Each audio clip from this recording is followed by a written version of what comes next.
ఓం నమ శివాయ. ఓం శ్రీమాత్రే నమ. ఈ రోజున మనము విశాఖ నక్షత్రాన్ని గురించి తెలుసుకుందాం. ఈ నక్షత్రానికి అధిపతి వచ్చేసి బృహస్పతి అంటే గురుగ్రహం. అలాగే ఈ నక్షత్రానికి అధిదేవత వచ్చేసి ఇంద్రాగ్ని దేవత. అలాగే ఈ నక్షత్రం వాళ్ళు ప్రతిరోజు మొగలి వృక్షాన్ని పూజించాలని చెప్పేసి శాస్త్రం.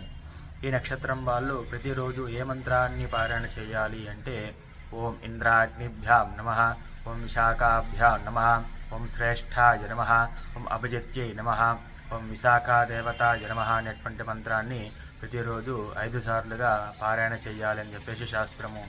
అలాగే తీతూ తేతో అనేటువంటి అక్షరాలతో ఎవరి పేరైతే మొదలవుతుందో వారందరూ కూడా ఈ యొక్క విశాఖ నక్షత్రం కిందకు వస్తారు. కాబట్టి వారందరూ ప్రతిరోజు ఏ సందేహం లేకుండా ఈ యొక్క మంత్రాన్ని పారాయణ చేయవచ్చు.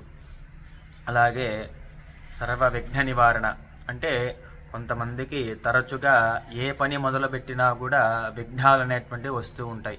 కొంతమందికి పని మొదలుపెట్టినటువంటి మొదటి క్షణమే విఘ్నము రావచ్చు, లేదా కొంతమందికి ఆ పని మధ్యదాకా పూర్తయ్యే లోపల విఘ్నము రావచ్చు, లేదా పని ఇంకా పూర్తవుతుంది అనగా కొంతమందికి విఘ్నాలు రావచ్చు. కాబట్టి అటువంటి విఘ్నాలన్నీ కూడా తొలగిపోవాలి అంటే ఈ యొక్క మంత్రాన్ని పారాయణ చేసి మొగల్ వృక్షాన్ని పూజించినట్లయితే ఈ యొక్క దోషం అనేటువంటిది పోతుంది.